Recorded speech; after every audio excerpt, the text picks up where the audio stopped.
From the international headquarters of the McNeil Film Studios in beautiful Baja, Tustin. I'm going to talk about opportunity costs very quickly. Cost. When economists talk about cost, they're talking about opportunity costs unless they say differently.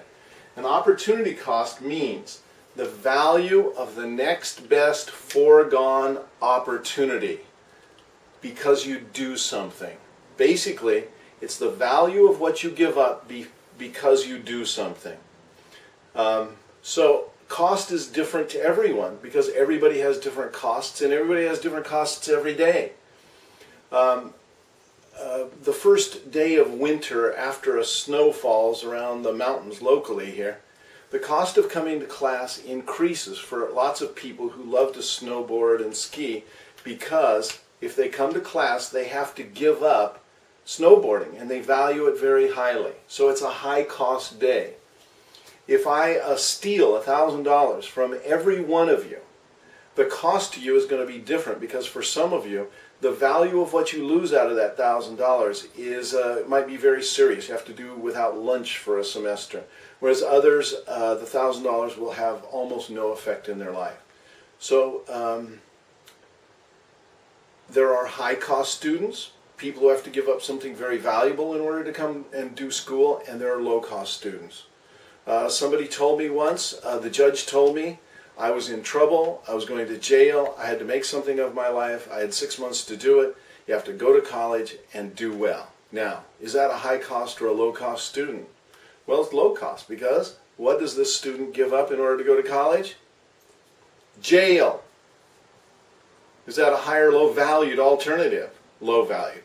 Anyway, costs always come as a result of actions by people, and it's the value of whatever people give up in order to do something. So, that's opportunity cost. So examples, it's not money exactly and it's not time exactly. If you spend 2 hours studying your econ, if everybody does, they don't all pay the same costs or incur the same costs.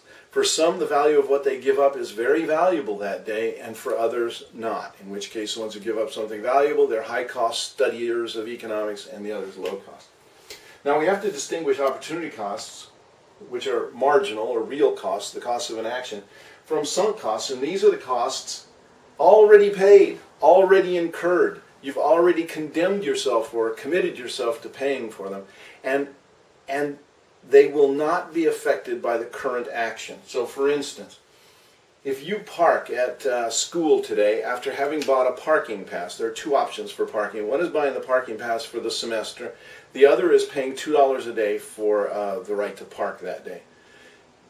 If you come to school and you pay the $2, that's a marginal cost of parking at IVC that day.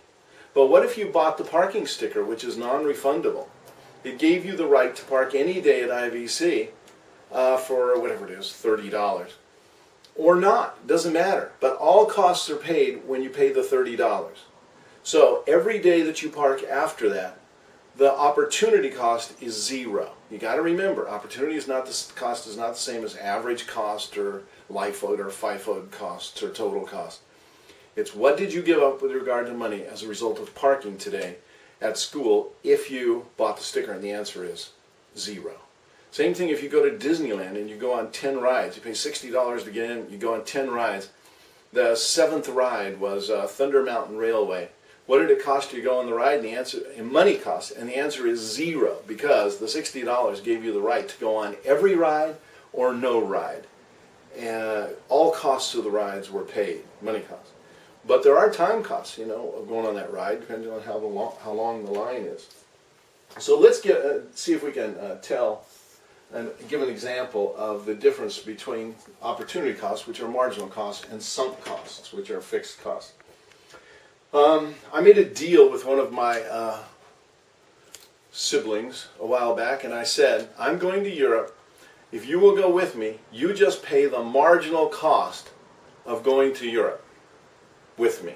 That means the opportunity cost. What additional opportunities will I incur because you come with me? So, which costs should I include in calculating the cost of taking this sibling with me? Should I include airline fare? Well, yeah, that's marginal, I'm afraid, because if he doesn't go, well, I guess it's not a cost to me anyhow, but he has to pay for that. What about the car? I was going to rent a car anyhow. So if I rent a car and take him, is that a sunk cost or a marginal cost to me? And the answer is sunk. Should I include it? Should I collect money from him? No. The gas for the car? I'm going to burn the gas anyhow. He's not going to add more to the gas particularly. So that's sunk. I shouldn't include that.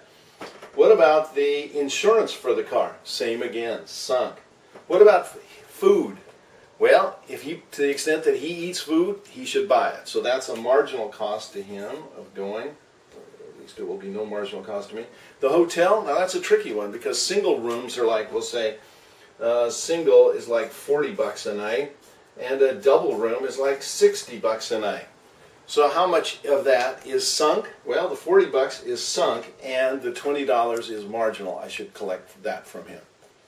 So anyhow, this is an attempt to distinguish between sunk costs and marginal costs and explain the definitions of both and to be able to distinguish them.